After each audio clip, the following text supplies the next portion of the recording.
আসছে ঈদুল ফিতরে নতুন নোট বাজারে আসছে না। গত সোমবার বাংলাদেশ ব্যাংক জানিয়েছে অনিবার্য কারণবশত এবার ঈদে নতুন টাকার নোট বাজারে ছাড়ার সিদ্ধান্ত স্থগিত করা হয়েছে। রীতি মেনে এবার নতুন নোট বাজারে না ছাড়ায় হতাশ হয়েছেন অনেকে, কারণ ঈদে অনেকেই স্বজন ও বন্ধু বান্ধবদের নতুন টাকা উপহার দিয়ে থাকেন। গত বছর শেখ হাসিনা ছিল, শেখ হাসিনার সাথে আমরা অনেক ভালো ছিলাম, এখন শেখ হাসিনা নেই, আমরাও ভালো। আমরা বেশি দামে কিনতেছি, বেশি দামে বেচতে পারতেছি না।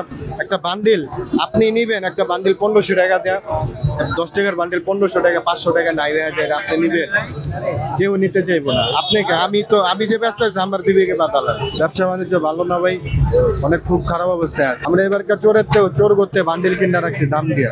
ঈদের আনন্দ পূর্ণতা পায় নতুন টাকায় সালামি দেয়া নেয়ার মাধ্যমে। তবে এবার ঈদে অনেকটাই ফিকে সে আনন্দ, কেননা অন্যান্য বছরের মতো এবার বাজারে ছাড়া হচ্ছে না নতুন টাকা। এ সুযোগে চড়া খুচরা নতুন টাকার বাজার। এসব দোকান থেকে ক্রেতাদের 5, 10, 20 টাকা সহ সব ধরনের নতুন নোট কিনতে হচ্ছে আগের চেয়ে বাড়তি টাকায়। প্রতি বান্ডেলের দাম গত ঈদ মৌসুমের চেয়ে 200 টাকা পর্যন্ত বেড়েছে। যেহেতু ভাই ব্যাংকে টাকা ছাড়তেছে না, এরা সাধারণত দামটা বেশি নেবেই।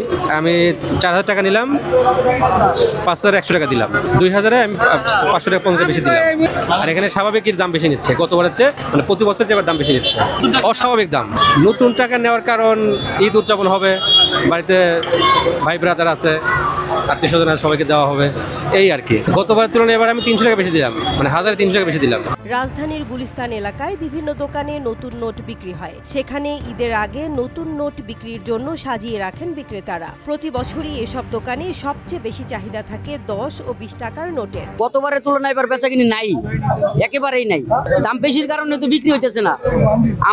আমি নিজে যদি একটা বান্ডিল নেই 500 টাকা বেশিতে নিমু, আমি তো জীবনও নিব না, 100 টাকা বেশিতে নিব না, তাহলে পাবলিক কিভাবে নিব? কারণ আমাদের বেচাকিনিও নাই, কাস্টমার ওরকম নাই।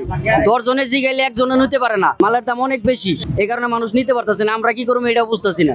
বিক্রেতারা 10 টাকার এক বান্ডিল নতুন নোটের জন্য 1450 টাকা থেকে 1500 টাকা চাচ্ছেন। এক বান্ডিলে 100টি 10 টাকার নোট থাকে এবং এর দাম 1000 টাকা, অর্থাৎ একটি 10 টাকার নতুন নোটের দাম পড়েছে 15.5 টাকা। আপনার পাবলিক আসে জিজ্ঞাসা করে, কাকা এই 10 টাকা কত? আমি বলি 1500 টাকা, সোজা হাঁটা ধরে। কাকা 5 টাকা কত? 750, সোজা হাঁটা ধরে। কাকা ওই 50 টাকা কত? 50,000, সোজা হাঁটা ধরে। যদি কম হইতো তাহলে সবাই কিনতো, সবাই নিয়ে মনে করেন বাল বাচ্চারা দিত, জাকাত ভাতা দিত। এখন অন্যান্য বছর দেখছি ঢাকায়রা হোক, বড় বড় পার্টিরা হোক, 2 লাখ, 3 লাখ, 5 লাখ টাকা করে নিচ্ছে, নিয়ে জাকাত ভাতা দিচ্ছে। এবার মনে করেন 50,000-ও নিতে পারে না, কারণ এর মধ্যে বড় পার্টি আসে না নেওয়ার জন্য।